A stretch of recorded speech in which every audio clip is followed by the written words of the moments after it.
រឿងពន្លឺនៃកញ្ចក់បុរាណ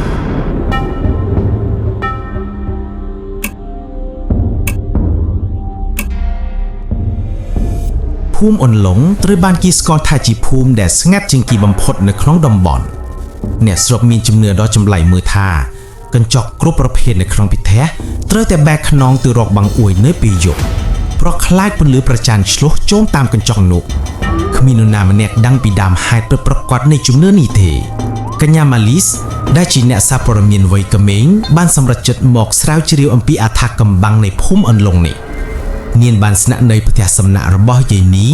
ដែលជាស្ត្រីចំណាស់ម្នាក់ដែលភ្នែកមើលលែងសូវច្បាស់យប់ដំបូងម៉ាលីសបានលួចបាក់បង្អួចមើលទៅខាងក្រៅផ្ទះទាំងអស់ងងឹតស្លុងនាងបានសង្កេតឃើញថាដោយផ្ទះមួយដែលនៅទល់មុខនេះគឺផ្ទះលោកតាឈៀងដែលជាអ្នកថែរក្សាវត្ថុបុរាណក្នុងភូមិមានពន្លឺភ្លឹបផ្លែតចម្លែកចេញពីបន្ទប់ខាងលើផ្ទះលោកតាឈៀងពន្លឺនោះមានពណ៌ខៀវព្រឿងហាក់ដូចជាពន្លឺនៃវត្ថុធាតុដែលកម្ររកបាននៅព្រឹកបន្ទាប់ម៉ាលីសបានទៅសួរសុខទុក្ខលោកតាឈៀងគាត់គឺជាមនុស្សគួរសមនិងមានភាពស្ងប់ស្ងាត់ម៉ាលីសបានសួរអំពីពន្លឺចម្លែកកាលពីយប់មិញលោកតាយប់មិញមានពន្លឺអ្វីចេញពីផ្ទះលោកតាឈៀងខ្ញុំមិនបានដឹងអ្វីទេប្រហែលជាខ្ញុំភ្លេចបិទភ្លើងបន្ទប់ទឹកម៉ាលីសមិនជឿសម្ដីរបស់លោកតាឈៀងទេតែនាងបានត្រឹមគិតក្នុងចិត្តភ្លាមនោះលោកតាឈៀងក៏បានទៅដួសទឹកឲ្យម៉ាលីសផឹកនៅពេលដែលលោកតាឈៀងចេញទៅរកទឹកតែ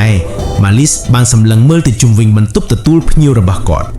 នាងបានឃើញវត្ថុចម្លែកមួយនៅលើធ្នើគឺកញ្ចក់បុរាណរាងមូលតូចមួយដែលគ្របដណ្ដប់ដោយក្រណាត់យ៉ាងក្រាស់តួនៃកញ្ចក់របស់វាត្រូវបានចារឹកដោយអក្សរបុរាណដែលនាងធ្លាប់ឃើញនៅក្នុងសៀវភៅប្រវត្តិសាស្ត្រនៅពេលដែលម៉ាលីសបានលាលោកតាឈៀងមកវិញល្ងាចនោះនាងបានទៅសួរយាយនីអំពីជំនឿរបស់អ្នកភូមិ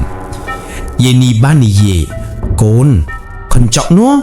ពេលវាឆ្លុះពន្លឺប្រច័ណ្ឌវានឹងបើកទ្វារមួយទ្វារទៅកាន់របស់ដែលបាត់បង់កាលពី50ឆ្នាំមុនយាយក៏ចាំមិនច្បាស់ដែរព្រោះភ្នែកយាយស្រវាំងយាយឮថាវត្ថុសំខាន់មួយរបស់អ្នកភូមិបានបាត់ទៅហើយគឺជាដុំថ្មដ៏មានតម្លៃដែលមានពន្លឺពណ៌ខៀវភ្លាមនោះម៉ាលីសនឹកឃើញពន្លឺពណ៌ខៀវដែលនាងឃើញកាលពីយប់មិញនាងសង្ស័យថាលោកតាឈៀងកំពុងប្រើកញ្ចក់បុរាណនោះដើម្បីធ្វើអ្វីមួយតាក់ទងនឹងដុំថ្មដែលបានបាត់បង់នោះហើយម៉ាលីសបានសម្រេចចិត្តលួចចូលទៅក្នុងផ្ទះលោកតាឈៀងនៅពាក់កណ្ដាលយប់នាងឡើងទៅដល់បន្ទប់ខាងលើរបស់គាត់នៅក្នុងបន្ទប់នោះមិនមានអ្វីក្រៅពីវត្ថុបុរាណដ៏សន្ធឹកសន្ធាប់នៅកណ្ដាលបន្ទប់មានតុមួយដែលនៅលើនោះមានដាក់កញ្ចក់បុរាណដែលនាងឃើញកាលពីពេលថ្ងៃតែលើកនេះកញ្ចក់នោះបែរទៅរកបង្អួយពន្លឺប្រច័ណ្ឌបានចេះចំកញ្ចក់នោះហើយឆ្លុះបញ្ចាំងទៅលើដុំថ្មគ្រីស្តាល់ធំមួយនៅលើឥដ្ឋដែលមានពន្លឺពណ៌ខៀវភ្លឺចាំងវាគឺជាដុំថ្មដ៏មានតម្លៃដែលអ្នកភូមិបានបាត់បង់ភ្លាមនោះលោកតាឈៀងក៏បានដើរចូលមកដោយកាន់ចង្កៀងគាត់មិនបានភ្ញាក់អោននៅមាត់តែមានរបស់ម៉ាលីសឡើយលោកតាឈៀងនិយាយខ្ញុំដឹងថាញាក់នឹងមកកញ្ចក់នេះវាជាតេឡេស្កូបថាមពលពន្លឺប្រច័ណ្ឌដែលឆ្លុះគឺជារលកដែលរំញោចថាមពលដុំថ្មនេះខ្ញុំមិនបានលួចវាទេ50ឆ្នាំមុនជីតារបស់ខ្ញុំបានរកឃើញដុំថ្មនេះអ្នកភូមិបានសម្រេចចិត្តលាក់វាទុកព្រោះខ្លាចមនុស្សអាក្រក់មកលួចវាគាត់ចង់អុលទៅជញ្ជាំងដែលពោពេញទៅដោយរូបគំនូរបុរាណច្រើនលោកតាឈៀងពន្លឺពណ៌ខៀវដែលអ្នកឃើញគឺជាការពន្យល់របស់ខ្ញុំដើម្បីតាក់ទងនឹងមនុស្សដែលបានលាក់ដុំថ្មនេះជីតារបស់ខ្ញុំបានបន្សល់ទុករូបគំនូរនេះជាផែនទីកាលពីយប់មិញខ្ញុំបានដឹងថាដុំថ្មនេះមានថាមពលអាចតាក់ទងនឹងអតីតកាលបានម៉ាលីសចោះជំនឿថាត្រូវបែកកញ្ចក់ចេញពីបង្អួចនោះវិញលោកតាឈៀងវាជាវិធីដែលអ្នកភូមិយើងការពារមិនឲ្យនរណាម្នាក់ដឹងពីរបៀបប្រើកញ្ចក់នេះដើម្បីលាក់បណ្ដោយនៅថាមពលនៃដុំថ្មនេះខ្ញុំកំពុងព្យាយាមតាក់ទងនឹងជីតារបស់ខ្ញុំដើម្បីដឹងពីរបៀបប្រើថាមពលដុំថ្មនេះឲ្យត្រូវនៅពេលដែលគាត់និយាយចប់ដុំថ្មពណ៌ខៀវក៏បានបញ្ចេញពន្លឺកាន់តែខ្លាំងរហូតដល់ជញ្ជាំងក្បែរនោះបានបើកចេញជាទ្វារដែលនាំពួកគេទាំងពីរទៅកាន់ផ្លូវក្រោមដីដ៏ជ្រាវពន្លឺពណ៌ខៀវបានរលត់បន្ទាប់ពីផ្លូវក្រោមដីទើបតែលេចចេញពីជញ្ជាំង លោកតាឈៀងបានចាប់ចន្ទៀងយ៉ាងណានហើយមើលទៅកាន់ម៉ាលីសលោកតាឈៀងនិយាយកញ្ញាម៉ាលីសឥឡូវនេះអ្នកបានដឹងពីអត្ថកំបាំងដែលអ្នកភូមិយើលាក់រាប់ចំនួនមកហើយផ្លូវនេះគឺជាបន្ទប់សង្គ្រោះបន្ថំដែលជីតារបស់ខ្ញុំបានសាងសង់វាឡើងដើម្បីលាក់ដុំថ្មពីស្ត្រីឥឡូវនេះយើងត្រូវតែចុះទៅក្រោមទៀកពេលនោះម៉ាលីសពោពេញទៅដោយភាពភ្ញាក់ផ្អើលនឹងការចង់ដឹងនាងបានងក់ក្បាលយល់ព្រមទៅតាមលោកតាឈៀងពួកគេទាំងពីរបានចុះតាមជណ្ដើរថ្មរអេលទៅកាន់ផ្លូវក្រោមដីងងឹតខ្យល់នៅទីនោះត្រជាក់ខ្លាំងហើយមានក្លិនដីសាមនៅពេលចុះដល់បាតផ្លូវនោះបាននាំពួកគេទៅកាន់បន្ទប់តូចមួយនៅកណ្ដាលបន្ទប់នោះមានចម្លាក់ថ្មរាងទ្រវែងមួយដែលមើលទៅដូចជាមកឆលោកតាឈៀងបានដាក់ដុំថ្មគ្រីស្តាល់ពណ៌ខៀវទៅលើរុនដែលត្រូវនឹងទំហំដុំថ្មនៅលើចម្លាក់ថ្មនោះដុំថ្មបានបញ្ចេញពន្លឺភ្លឺផ្លែតម្ដងទៀតភ្លាមនោះសំឡេងមួយបានបន្លឺហើយនៅក្នុងបន្ទប់ទាំងមូល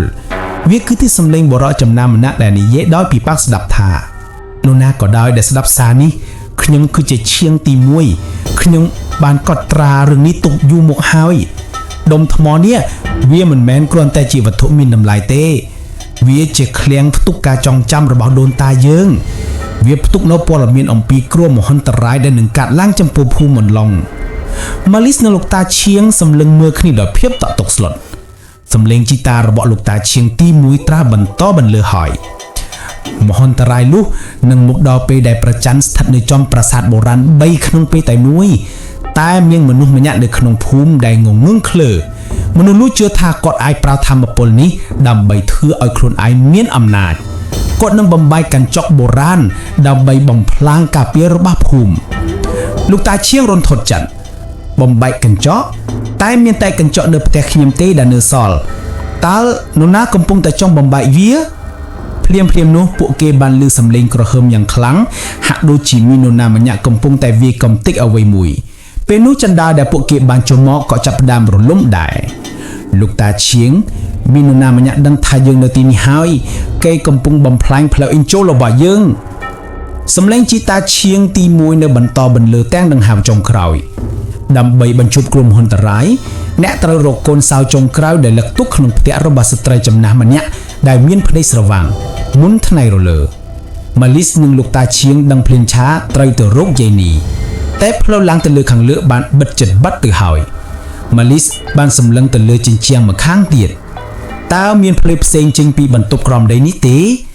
តើនរណាកំពុងព្យាយាមបំបែកកញ្ចក់បុរាណ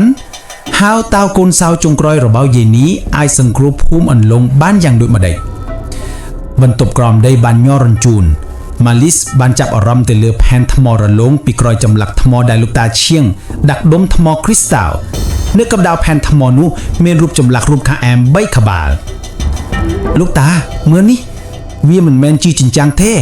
ខ្ញុំធ្លាប់ឃើញរូបខាងអែមនេះនៅលើចានគោមរបស់យាយនីនៅផ្ទះសំណាក់លោកតាឈៀងយកដុំថ្មគ្រីស្តាល់ចេញពីចម្លាក់ថ្មហើយដាក់ដៃសង្កត់លើរូបចម្លាក់ខាងអែម3ក្បាលទឹកនោះតាមលំដាប់ដែលគាត់បានឃើញនៅលើផែនទីបុរាណនៅផ្ទះគាត់ក្រឹបចិញ្ចាំងនោះបានរុញច្រានចេញយឺតបង្ហាញនៅរូមក្រោមដីតូចចង្អែតមួយទៀតលោកតាឈៀងយើងទៅនេះគឺជាផ្លូវគេចខ្លួនរបស់ជីតារបស់ខ្ញុំពួកគេបានវ៉ាចេញពីផ្លូវនោះហើយឃើញខ្លួនបានឡើងទៅដល់មាត់អណ្ដុំចានមួយនៅខាងក្រោយផ្ទះរបស់លោកតាឈៀងពួកគេបានលោតចេញមកក្រៅខណៈពាក្យដំបូលបន្ទប់ក្រោមដីទើបតែបាក់រលំពួកគេទាំងពីរបានរត់សម្ដៅទៅកាន់ផ្ទះសំណាក់របស់យាយនីដោយមិនបង្អោងយូរមេចាប់ដាំស្រទុំភ្លាមហើយពន្លឺថ្ងៃរកក៏ជិតមកដល់ហើយពេលរត់នៅតាមផ្លូវពួកគេបានជួបនឹងលោកប៊ុនកំពុងតែកាន់ញ័រថ្មមួយនៅក្នុងដៃហើយមុខរបស់គាត់ហាក់ដូចជាមានភាពភ័យខ្លាចលាយនឹងភាពលោភលន់លោកប៊ុនបានស្រែកថាឈប់លោកតាឈៀងខ្ញុំដឹងថាអ្នកកំពុងលះដុំថ្មគ្រីស្តាល់នោះអ្នកកំពុងរារាំងខ្ញុំមិនឲ្យយកអំណាចនោះបានមកមែនខ្ញុំបានបំផ្លាញកញ្ចក់បុរាណទាំងអស់ហើយខ្ញុំនៅសល់បំផ្លាញកញ្ចក់ចុងក្រោយរបស់អ្នកប៉ុណ្ណោះនោះខ្ញុំនឹងអាចគ្រប់គ្រងធម្មពលនៃប្រាសាទទាំង3បានហើយម៉ាលីសនិយាយទេអ្នកកំពុងតែបំផ្លាញការពាររបស់ភូមិតាលោកប៊ុនបានស្ទុះមកទាំងកំហឹង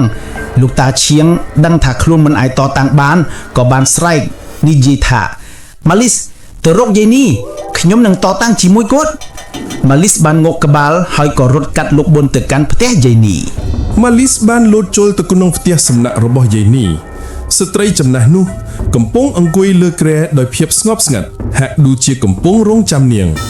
ម៉ាលីសបានសួរយាយនេះកូនសោចុងក្រោយតើវានៅឯណាយាយនេះចម្លើយថាកូនសោវាមិនមែនជាកូនសោដៃទេកូនវាជាពន្លឺ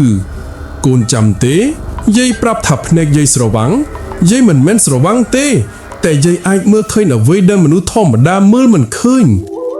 យាយនេះបានចង្អុលទៅបង្អួចពន្លឺព្រះអាទិត្យចាប់តាមចេះចូលយាយនេះបាននិយាយថាកូនសោនោះគឺកញ្ចក់ភ្នែករបស់យាយកាលពីមុនយាយជាអ្នកមើលការខុសត្រូវកញ្ចក់បុរាណមុនពេលបាត់បង់កញ្ចក់នោះបានឆ្លោះចូលភ្នែកយាយហើយផ្ទេរកូដពន្លឺមកក្នុងភ្នែកយាយឥឡូវនេះពន្លឺព្រះអាទិត្យចេះចំភ្នែកយាយវានឹងដំណើរការយាយនេះបានក្រោកឈរហើយដើរទៅមាត់បង្អួចបែរមុខទៅរកពន្លឺព្រះអាទិត្យដែលទើបតែចាប់ផ្ដើមរះពន្លឺពណ៌សដ៏ខ្លាំងក្លាមួយបានចេះចេញពីកែវភ្នែករបស់យាយនេះសម្ដៅទៅកាន់អណ្ដូងទឹកដែលលោកតាឈៀងបានចេញមកនោះខាងក្រៅលោកប៊ុនកំពុងវាយប្រហារលោកតាឈៀងយ៉ាងខ្លាំងធ្វើឲ្យគាត់ពិបាកនឹងទ្រាំបានតែភ្លាមនោះពន្លឺពីភ្នែកយាយនេះបានជះទៅលើដុំថ្មគ្រីស្តាល់ដែលលោកតាឈៀងកាន់នៅក្នុងដៃដុំថ្មនោះបានបញ្ចេញរលកថាមពលពណ៌មាសយ៉ាងខ្លាំងក្លាសាយភាយពាសពេញភូមិថាមពលនោះបានរំពាត់លោកប៊ុនធ្វើឲ្យគាត់ទន់ដៃទន់ជើងហើយញញ័រថ្មក៏ធ្លាក់ពីដៃគាត់ថែមទៀតថាមពលនៃការការពារភូមិត្រូវបានបង្កើតឡើងវិញលោកប៊ុនត្រូវបានគេចាប់ខ្លួនដោយគាត់លោភលន់ចង់ប្រើប្រាស់ថាមពលនៃដុំថ្មដើម្បីគ្រប់គ្រងភូមិយីនេះគឺជាអ្នកការពារចុងក្រោយរបស់ភូមិដែលលះបង់សមត្ថភាពរបស់គាត់ដោយប្រើលេសថាភ្នែកស្រវាំងលោកតាឈៀងនិងម៉ាលីសបានសង្គ្រោះភូមិដោយសារតែពួកគេបានស្រាយអាថ៌កំបាំងនៃកញ្ចក់បុរាណនិងកូនសោចុងក្រោយដែលជាកូដពន្លឺនៃភ្នែកយីនេះមុនពេលគ្រោះមហន្តរាយមកដល់ម៉ាលីសក៏បានរកឃើញរឿងល្អស្ចារ្យសម្រាប់យកទៅសរសេរ